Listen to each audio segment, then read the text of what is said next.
Hey there guys, I'm Renee. I am the owner and artist behind Chicly Reclaimed Decor, and I am also a member of Paint Couture's creative team. I'm going to be showing you the process behind creating this Shabby Chic inspired coffee bar redesign. We're going to be going over how I used Paint Couture's Crust, as well as Saltwash to create this chippy paint finish, and how I created those stripes to match. We're also going to be going over Iron Orchid Designs paint inlays and how you can use Paint Couture's water-based top coat to apply them, as well as many more painting tips and tricks. So if that is something you're interested in learning, guys, stick around because that's what I'll be going over today. To add a bit more visual interest to this piece, I used Paint Couture's new rapid casting resin. You simply mix equal parts A and B, and then I am pouring it into this Iron Orchid Designs trimming mold number 2. You wait about 10 minutes and then you are ready to demold. Once my resin was cured, I removed my mold and now I'm ready to adhere it in place. I like to use Titebond Quick and Thick. This is a multi-surface glue. Once I have it in place, I'm either going to use a clamp like this or just some painter's tape to clamp it down for about 20 minutes as per the directions. I was pretty excited because I was able to salvage this piece as well as one other. So I'm going to add this to the front of this drawer and to the back of the coffee bar, and this is where we're going to add those stripes later on. This is a factory finished piece, so prep work is key. I gave it a thorough cleaning, then I came through and gave it a scuff sand and wiped back all that dust before moving on to the next step. I'm going to be using Paint Couture's Premium Plus 2-in-1 bonding and blocking primer. Like I said, this is a factory finished piece, so it has a very slick and shiny surface. And by using this primer, it is going to give my paint something to really adhere and bond to. My inspiration for this design was simply the idea of spring, fresh flowers and birds and bees. So what I'm going to do is I'm going to add this really awesome bee trellis stencil to the sides and also accent in other places. We are going to be using Paint Couture's Crust to create a raised stencil type design. What I'm going to do is I'm simply just going to tape my stencil down with some painter's tape. It makes it just that much easier when I am adding this crust texture over top. Using a gloved hand, I'm simply going to take this product and lay it over top of this stencil, making sure to get into all of these little grooves. Now remember, this is a Shabby Chic inspired piece, so I do not need this stencil to be perfect. This technique that I'm showing you, I'm actually using this product as a resist. So what exactly does that mean? Well, a resist is something that is added to parts of an object to create a pattern by protecting them from being affected by subsequent stages of the process. Often that resist is removed. Well, what does that complex thing mean? Okay, so basically what I'm doing is I'm going to create this raised stencil with this crust. Then I'm gonna come through and add texture and paint over top. And then I'm going to scrape back this crust to reveal the bee trellis design. When I was looking at like old decrepit plaster walls that at one time had beautiful ornate designs on them, but over time that has chipped away with age. And that is the look I'm going for, like an old plaster wall. Here's a visual example. The picture on the left is just the bee trellis as a stencil, and the picture on the right is using the technique that I am showing here. This technique definitely adds its own texture and visual interest to the design. As you can see here, I'm just using my gloved hand to stipple this crust texture where I would like. By stipling my crust texture like so, it is going to give me that white, chippy paint finish that I'm going for. As you can see, I'm laying down this crust texture pretty heavy on the edges of this cabinet door, and then not so heavy in other areas.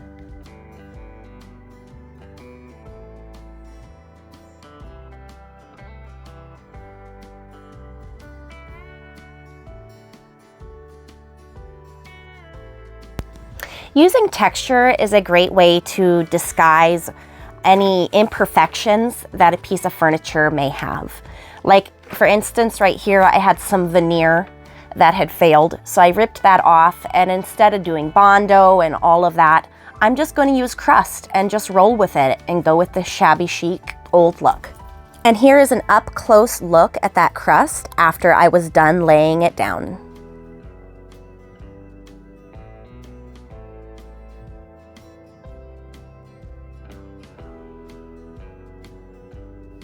When you look at an old piece of furniture that is chippy, it usually looks like it has been painted with several colors of paint. And that is the look that I'm going for here.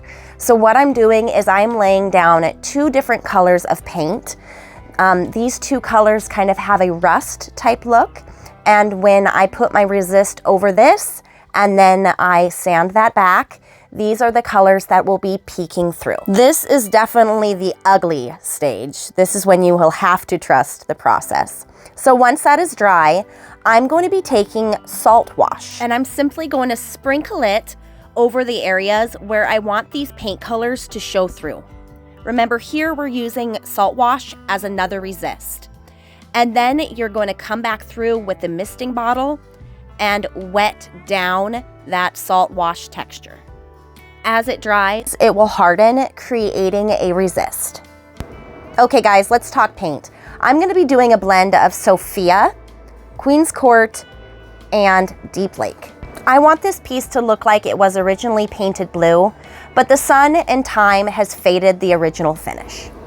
When I'm doing a blend like this, I just find it really important to just get the paint onto my canvas or my piece of furniture and just start blending from there. I'm going to be using my Trust the Process brush. This is a brush by Kristana, and I am simply going to move the paint up and down from side to side and then up and down. This is a slowed down version of me blending this other cabinet for you to watch. These colors are part of Paint Couture Paint's acrylic mineral line. This paint has an amazing self-leveling capability, and not only that, but as you can see, it blends really well together. They've also just released a new chalk style line of paint, as well as their absolutely wonderful metallic line.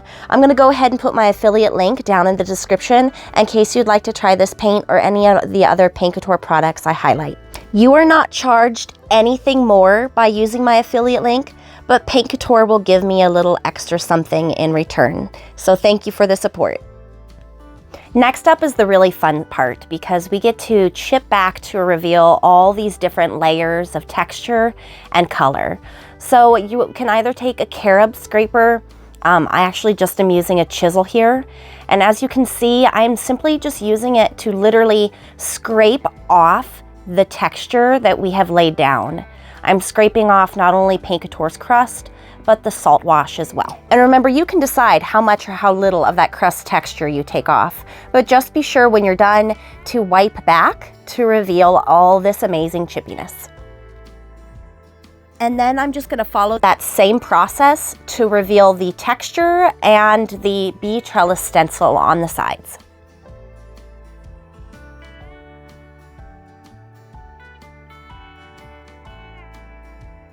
Next up, we are going to create some chippy worn stripes to match this shabby chic design. After I removed the hardware, I put a piece of tape down the middle. I'm going to work from the middle out. To make sure that my stripes are both straight and even, I'm just going to take a piece of tape and line it up on the sides here. These little pieces of tape are basically placeholders and guidelines for my striped pattern. As you can see, I'm taking a piece of tape, lining it up, and then I'm going to remove those little pieces of tape after I've done that and continue on with the pattern.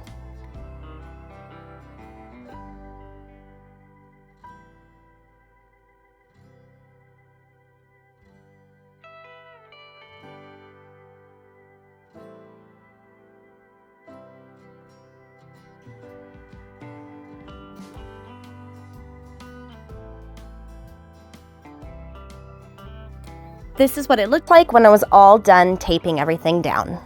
And now we're just gonna follow the same process as before. I'm gonna start by laying down some crust texture. Once that's had time to dry, I'm gonna come back through and add my rust-inspired colors. Once that's dry, we're gonna sprinkle the salt wash over top, add the water. Once that's dry, we're going to add our blue paint over top. For the stripes, I just used the Queen's Court light blue color.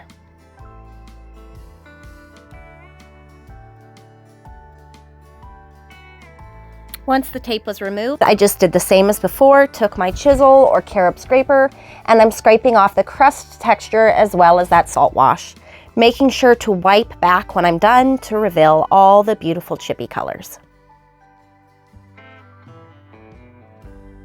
Next up, we are going to be using IOD's Paint Inlays in the choice of Rose Chintz and Paint Couture's Topcoat to apply them. The artist named Emily from Weather Hearts Designs inspired me to use Topcoat for this process, so thank you, Emily. I measured out a piece to fit on my front door with the help of the grid lines that are on this paper. Then on the paint side, I took my Paint Couture misting bottle and mist that to get the paint activated and wet. Then I'm going to take Paint Couture's Topcoat and lay down a pretty thick layer of this product. Remember, these paint inlays are real paint, and so they need a good layer of paint, or in this case Topcoat, to embed into. Then you are going to take your paint inlay that you misted earlier and line it up where you want your design to go, and then gently press it in place.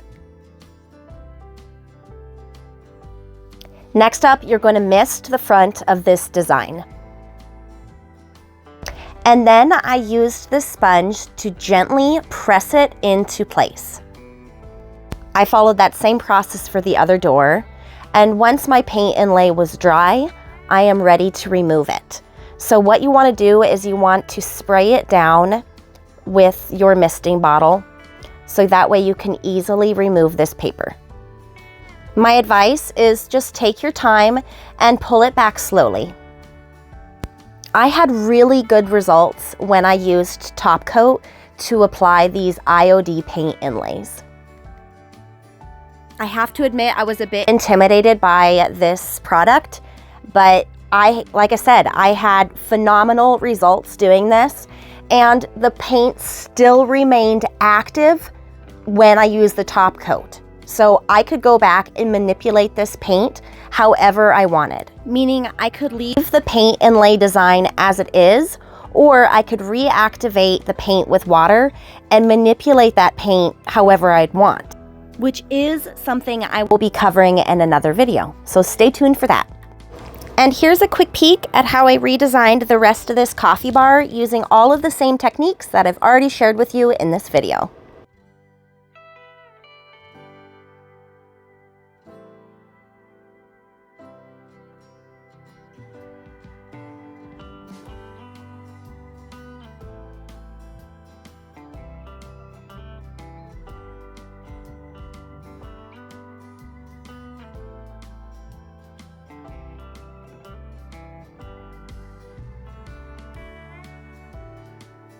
And to finish off this redesign, I did a little dry brushing over the molds. And because I can't resist, I added my favorite bronze metallic pigment powder mixed with high gloss top coat for a little extra metallic. When I am going to top coat, I always like to stir my top coat thoroughly, and then I will put a little bit of it in another container, so that way I don't have any cross contamination. Thank you so much for watching, guys. I'm Renee. I am the owner and artist behind Chicly Reclaimed Decor, and you can follow me for more furniture flips as well as painting tips. I really hope you enjoyed the process behind creating this Shabby Chic inspired coffee bar using Paint Couture products as well as Saltwash and Iron Orchid Designs paint inlays.